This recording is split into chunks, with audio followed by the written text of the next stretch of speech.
La época de oro del cine mexicano vería su fin hacia la segunda mitad de los años 50. Y es que la industria nacional vivía entonces una crisis ante el auge de la televisión y la época dorada de Hollywood. Los creadores mexicanos tuvieron que apostar entonces por nuevas historias y nuevos géneros.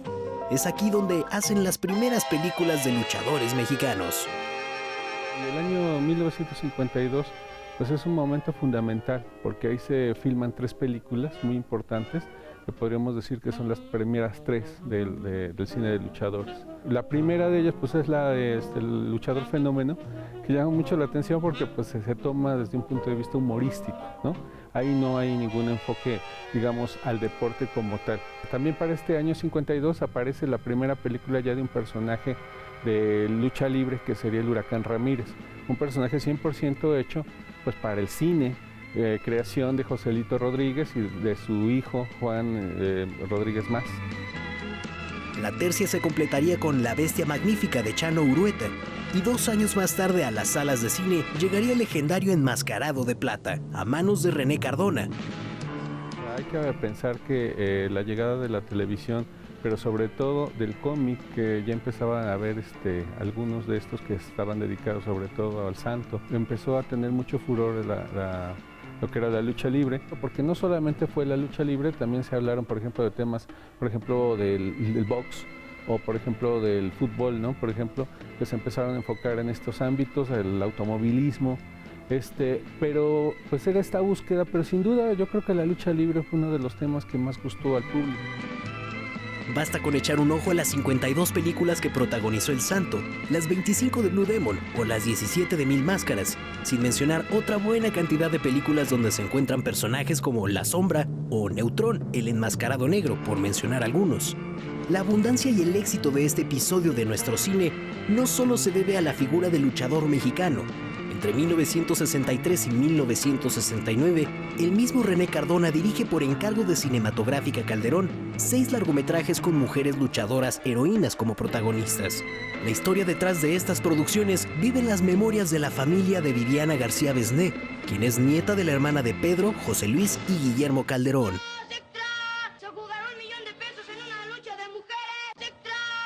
Mi abuela estuvo casada con Jorge García Besné, que es el que invitó al Santo a hacer su debut en el cine. Hicieron las 2 primeras películas del Santo que se filmaron en La Habana, Cuba. Se convirtió en una figura importantísima para el cine mexicano y para la cultura. Y entonces, en algún momento, los hermanos de mi abuela, después del divorcio entre mi abuela y mi abuelo, los hermanos querían hacer películas con el Santo, pero pues como el Santo lo tenía más mi abuelo y estaban peleadas las familias, pues no podían, ¿no?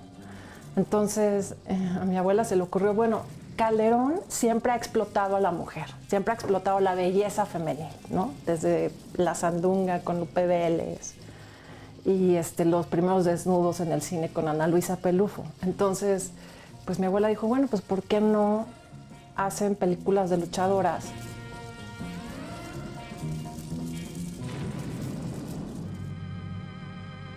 La idea se dio en un momento convulso para el deporte mexicano, pues si bien la lucha libre gozaba de gran popularidad, en 1954 el jefe del entonces Distrito Federal, Ernesto Uruchurtu, prohibió cualquier tipo de espectáculo de lucha o confrontación femenil como el boxeo. Esta no era una ley, se aplicó como un veto para los empresarios que organizaban las luchas en la capital. En ese entonces eran sociedades más cerradas que ahora, ¿no? Mucho más cerradas que ahora. Entonces, en esos entonces se decía que era muy morboso, que era inmoral, que era un deporte que no debería ser para mujeres porque las mujeres deberían ser femeninas, estar dedicadas a la casa. Yo no sé si el señor alguna vez, de hecho, asistió a alguna lucha libre. O sea, me hubiera gustado saber si el señor fue o si nada más es puro prejuicio. Me da mucho coraje que la acción de un político en la capital de México haya repercutido en la carrera de tantas luchadoras que tenían una carrera brillante y que algunas, muy pocas de ellas, pudieron llegar a las películas. Dentro de los involucrados, dentro de la jefatura del Distrito Federal, también estaba involucrado Luis Espota, que en ese entonces pues sí hizo todas estas aseveraciones. Había por lo menos 2 luchadoras que estaban trabajando en los estudios como costureras Por eso mi abuelita se enteró de la historia de las luchadoras, porque mi abuelita iba mucho a los estudios y entonces cuando le cuentan, pues no podemos trabajar o trabajamos trapeando. Imagínate estar trapeando ahí después de que pelean los hombres y ellas no tener dinero y pues estar viendo cómo se ganaban la vida, ¿no? Cuando además eran unas profesionales. El veto caía sobre una fracción del deporte igual de antigua que la lucha varonil, pues recordemos que esta apenas cobraba fuerza como industria hacia los primeros años de 1930, gracias al jalisciense Salvador Luterot González. Fue el 12 de julio de 1935 cuando se vio por primera vez a un grupo de mujeres tomar el ring, entre ellas Catherine Hart, Teddy Mayers, May Steins y la primera mexicana de la disciplina, Natalia Vázquez. Por supuesto, la prohibición de Uruchurtu solo se dio en el Distrito Federal y muchas deportistas siguieron su carrera en provincia. Hubo luchas épicas de mujeres en la Arena Nesa, mucho en Estado de México, ¿no? En Toreo, en Puebla, en Veracruz, en Jalapa, ¿no? La Arena Jalapa. Dentro de las que destacaban mucho, pues eran Irma González, que fue una de las maestras que traía la escuela de Natalia Vázquez, ¿no? Y obviamente, pues estaba también posteriormente su hija, ¿no? Que era Irma Aguilar, estuvo Lola González, entre muchas otras, ¿no? Y que continuaron hasta la década de los 90, que también fue una década dorada de la lucha libre de mujeres. Es por esto que las 6 películas de mujeres luchadoras heroínas mexicanas de Cinematográfica Calderón y René Cardona se vuelven tan importantes para la lejana década de los 60, cuando aún seguía vigente el veto de Ernesto Uruchurtu. En el 63 llega a la pantalla grande la primera de ellas, Las mujeres luchadoras contra el Doctor Asesino, con actrices como Lorena Velázquez y Elizabeth Campbell. Un año más tarde, con el mismo conjunto de actrices para dar continuidad, Las luchadoras contra la momia. Y en el 65, una vez más con Velázquez y Campbell, Las lobas del ring. ¿Tú sabes la ilusión que hace hacer una película y que las salas se llenen completamente? Y que haya colas alrededor de estos cines, que no eran cines chiquitos como los de ahorita. En Tepito, alrededor de Tepito, había cines de 7,000 y 5,000 butacas y se llenaban con estas películas. En una época en la que tampoco, o sea, no era la mejor época del cine, digamos que la gente ya no estaba yendo tanto al cine y sin embargo se estaban llenando porque la gente quería ver este tipo de películas y porque también hay un tema, pues, como entre morbo y curiosidad de querer ver a las luchadoras. Hay una sexualidad más abierta y eso es parte de estas películas, porque al fin y al cabo todas estas mujeres que salen como luchadoras, en este caso Lorena Velázquez, por ejemplo, ¿no? Que era una mujer, pues es un símbolo sexual también de la década. No siento que haya estado mal que las pusieran de esta forma sexy, ¿no? Al fin y al cabo también vemos a veces no sé, al santo con, no sé, un short o sin camisa, ¿no? Entonces es parte del luchador desde mi punto de vista.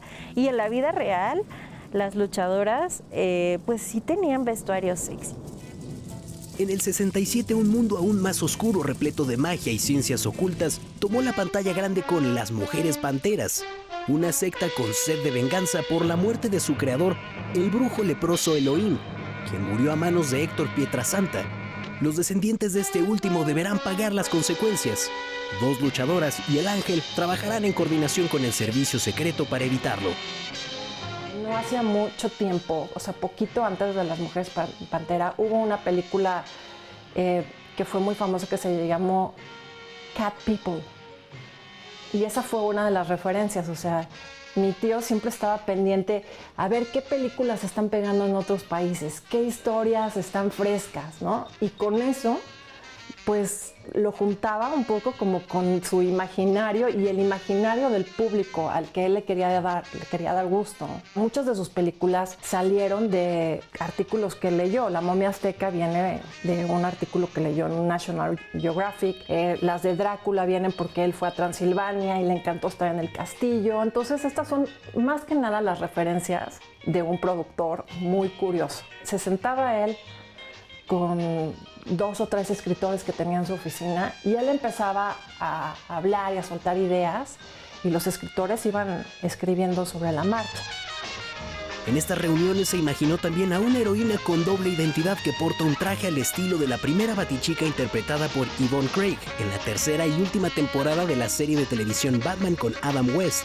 La mujer enmascarada, ideada por Calderón, habría de luchar contra una horrenda criatura marina similar a la de la película El monstruo de la Laguna Negra, solo que su origen debía hacer referencia al engendro del Dr. Frankenstein de Mary Shelley.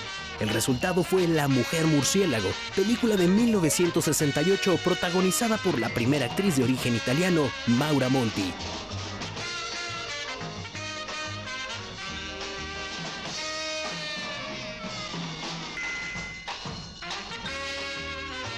Realmente yo no la quería hacer porque yo venía haciendo papeles,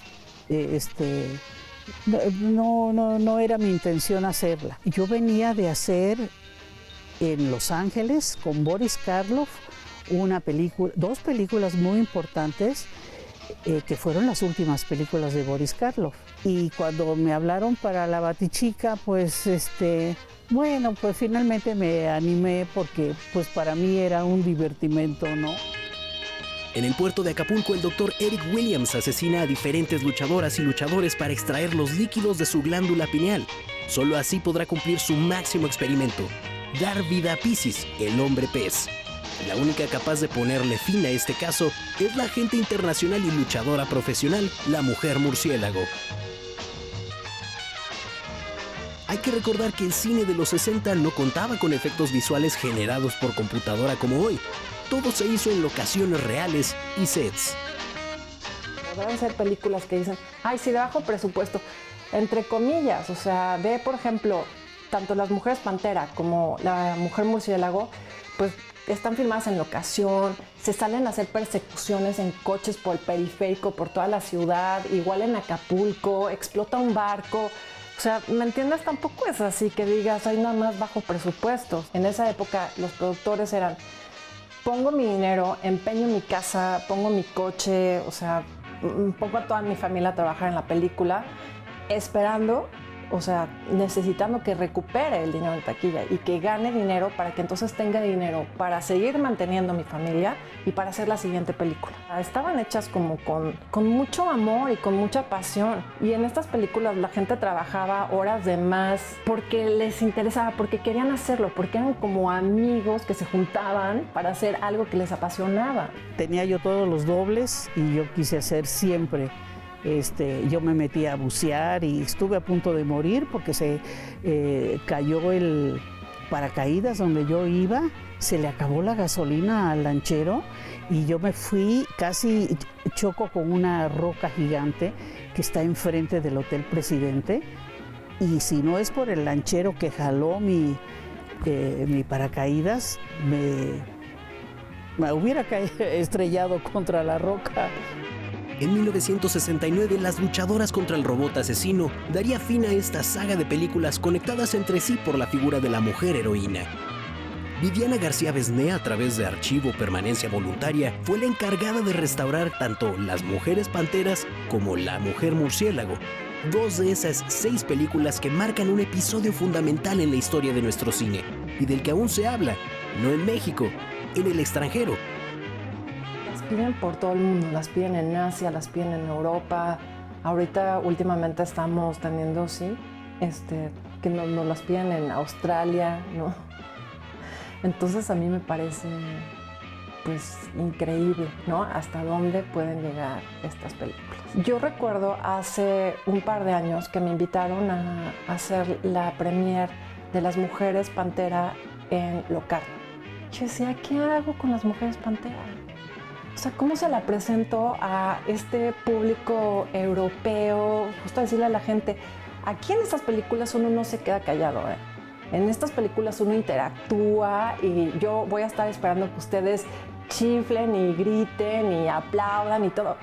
Y es fascinante ver cómo, si les das permiso a la audiencia sí interactúa con esas películas. En la edición 76 del propio Festival de Locarno, La Mujer Murciélago formó parte de una retrospectiva dedicada al cine popular de nuestro país.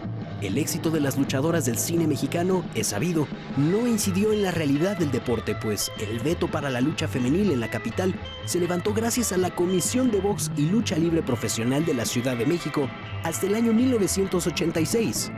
Sin embargo, las 6 películas de Cinematográfica Calderón y René Cardona, lejos de su trama, singulares personajes y el éxito comercial que tuvieron, no dejaron de hablar de las luchadoras. De cierta forma fueron un homenaje a heroínas que realmente existieron, subsistieron y después de generaciones y años de lucha, siguen jugándose la vida entre las cuerdas del ring. Para Noticias 22, Rodrigo Peredo.